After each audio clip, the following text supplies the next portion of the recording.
the lump he removed was the size. It was probably like the size of a hot dog. Well, was it long also? It was long. It like It went up just the side of my goes like, chest. Yeah, oh man, that's nasty. That's yeah. crazy. I couldn't believe how much he pulled out of there.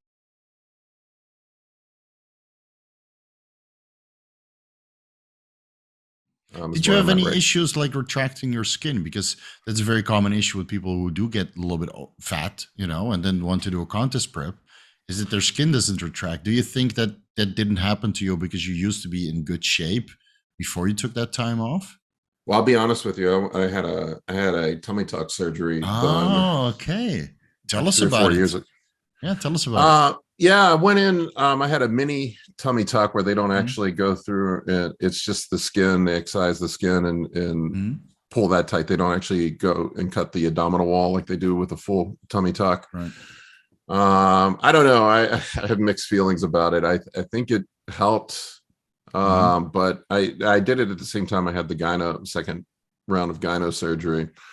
The gyno surgery turned out great. I Mhm. can show you before and after pictures at some point, but But yeah, make a video about it. I mean, yeah, everybody I have will. one up. Okay. I have one up. I have one up. But the tummy tuck, when I had the tummy tuck, I don't know if it was the doctor's fault or something I did, but I had a bleed afterwards and ended up back in the hospital the night after and had to have emergency surgery to go in and fix the bleed. I had Oh, a it didn't football. stop. No, I had a football sized hematoma on my stomach. So almost killed me. Shit. Damn, that's But serious. So but what? now They didn't stitch you up properly, or you were on like. they don't know. You know what? The doctor I had blamed it on the fish oil. So maybe I Could don't be. I mean, know. it does thin your blood, not to the extent that aspirin does or other compounds do. But yeah, fish oil does thin the blood a little bit. That's why I usually recommend guys to run fish oil when they're on compounds that raise their hematocrit, especially now during these times. Can't be too cautious. I did a battery of blood work to see if I had any sort of bleeding disorders, and there was nothing. Mm. So, and I don't know if the surgeon was just the, I had another doctor said they thought that maybe he nicked an artery or something, then they had to clean it up. They didn't know, but they couldn't find anything Mm. when I went in when they went back in. But I'll send you some pictures of it at some point. It's insane, man. I had a football size pocket of blood on my stomach. Oh, did it That coagulate? yeah, it was scary as shit. I woke I woke up the next morning, man. I looked like I was pregnant, and It's just a uh, thick ball of like coagulated blood yeah, underneath I the called the skin. doctor and he said, "Can you text it to me?" And he said, "Go to the ER right Yeah, now." right now. Yeah. Holy shit, dude. Yeah, So that was scary, scary as man. fuck. Yeah, Yeah, they it's a. had to give me a transfusion, the whole 9 yards. Oh no. Fuck. But I got. long term, I think it looks great. It looks all right Yeah. now. No, I wouldn't tell. So that's why I'm asking you, because I looked at your pictures. Like, I've been following your cutting log right now for your contest prep, and now you tell me that you used to be a little bit on the chunky side and did gyno surgery, but I don't see any of that in the pictures. So, right, it's good to see, because sometimes I get these questions from people who used to be a little bit obese and then try to get lean. They send me their pictures, and you see that they have a lot of loose skin, and I always tell them, said, there's not much you can do. You need to do the surgery to get that fixed. Yeah, when he did the gyno surgery, he did a really nice job. He took some of the excess skin out and tucked it back up under the nipple. Okay. When he did it, I've never seen anybody do that before. I've heard anybody do that before. He said it may cause wrinkling or whatever around, but it looks great, man. Okay. Good. The gyno surgery turned out great, but I had the one side. It's crazy that it grew back to me. I guess they missed some of the gland. Usually, what they do, from what I understand, like I need to do my gyno surgery also. You just keep procrastinating, keep postponing. So what they do is they leave a little bit of tissue to prevent it to concave inwards. But Yeah, the the problem nipple is, from if collapsing. yeah, right. So in the process of doing that, they might leave a little bit of gynecomastia tissue remain behind, and then your estrogen goes high, and it just grows just as fast. So what I want to do is, when I'm ready for my gyno surgery, and I might have to postpone it to next year, because I don't know, this whole situation in the world, the clotting risks is scary to me. So I don't want to do a hefty surgery right now. But I would do a little bit of liposuction around the area so they can actually remove all of the tissue, have a little bit of the liposuction of the fat in the lower chest, which I always struggle with to get away. And then hopefully it will look cosmetically nice. But I won't go to a gyno surgeon. I will go to a plastic reconstructive surgeon that That's what I want to. yeah, that does it for breast cancer because they're way more knowledgeable on how to make everything look super nice. Yeah, he did it in two phases. He went through and lipoed it first, and then went back later and removed the excess gland tissue that was left Okay. over. Okay, yeah, just to Yeah, see what is tissue, what is fat, and then try to give yourself some time to heal it. Okay, that's a good strategy. I might have to look into that. yeah. I've never heard of anybody else doing it that way. He was the only surgeon. It was a little more expensive doing that way, but I think the results turned out better. Yeah, and plus you don't want to do it twice. Like you hear so many of these horror stories where guys just have to do the surgery twice because they leave some stuff behind. I mean, I'm one of them. I had it done Yeah, twice. The one side I had it done three times on. I had some pubescent yeah. gyno, and I had a general surgeon do it, and he just fucked it all up.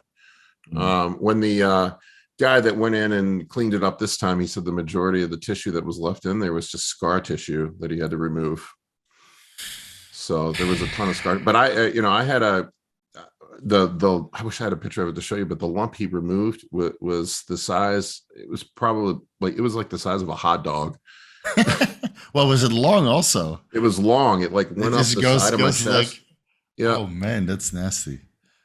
That's Yeah, crazy. I couldn't believe how much shit he pulled out of there. I didn't know there was that much in there. Yeah, I think people don't really realize because the skin is kind of masking it, and then of course the chest is also masking it because it's big, so it kind of hangs underneath. You don't realize how much tissue you have there. So three gyno surgeries in, man, that's a Three lot, on the man. one side, two on the other. I've always been a heavy estrogen converter. So and back in the 90s, nobody knew shit about that. And Mm. there were no aromatase inhibitors anyway that people were using. I don't think what was it? Anastrozole was around like in 98, something like that. I don't remember I think exactly so. when. Yeah, it's 92, 98 around that time. Masteron was Yeah. around, but I mean, did a lot of people use that at that time? Maybe during contest prep. I had never heard of anybody using Masteron until later in the 2007 2008. Mhm. It was not something you could easily find at that And time. it's weird, like the knowledge of the ancillaries that people now use, like ezetimibe, telmisartan, nebivolol, it's only been around for 2 years. Yeah, 2 years. So this sport is so evolving. Like modern bodybuilding, like what we see bodybuilding now, is only 5 years old. yeah. I mean, I've been some of the stuff I don't, just common sense wise, I've been using for a long, like I've been using Zetia and a low dose statin for 10 years. Oh, really? Okay. Okay. I never heard about it until one of my friends, Leo, told me about ezetimibe.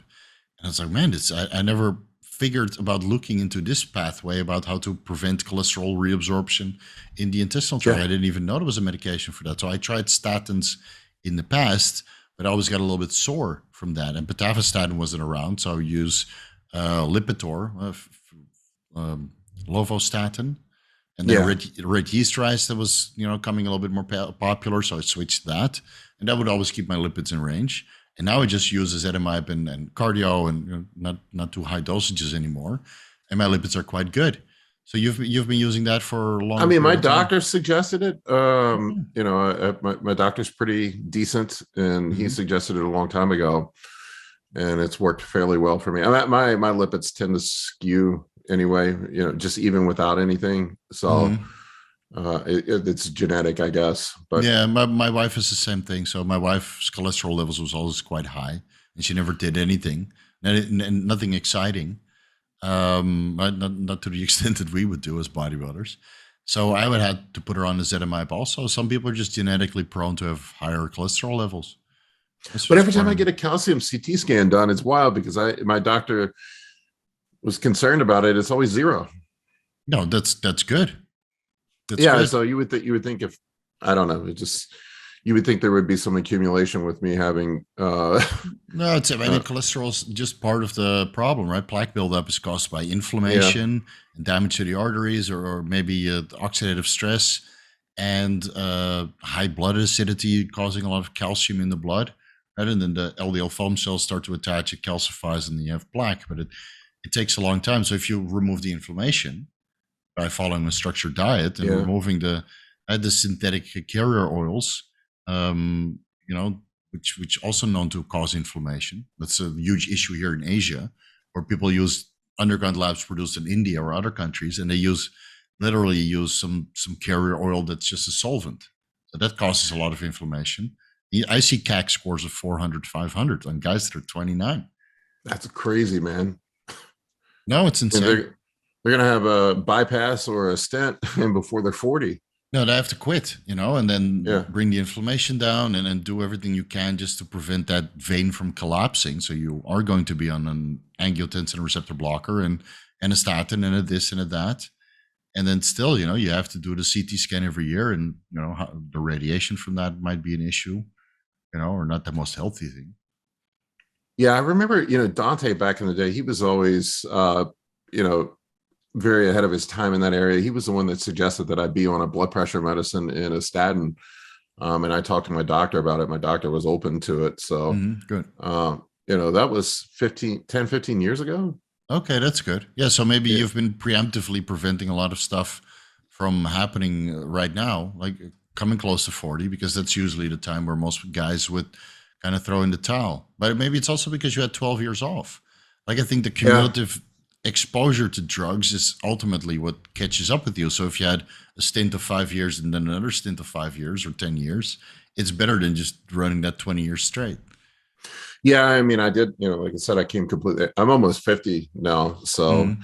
it does concern me sometimes. The carrying the body weight Yeah. at my age is probably not the best, but I don't know. I'm going to try another run or two and see how it goes. And I think at one point we all have to throw in the towel. I mean, I'm 39 this year, and I just realized, like, you know what? I've been bodybuilding for what, since 15 years old. So that's 20, 25 years almost by that time.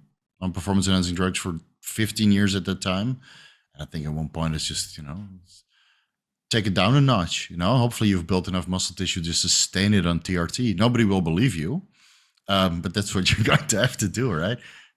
it doesn't take much that's what I tell guys. Like I'll run TRT for months and hold my weight. Yeah. And I guys just don't seem to believe it.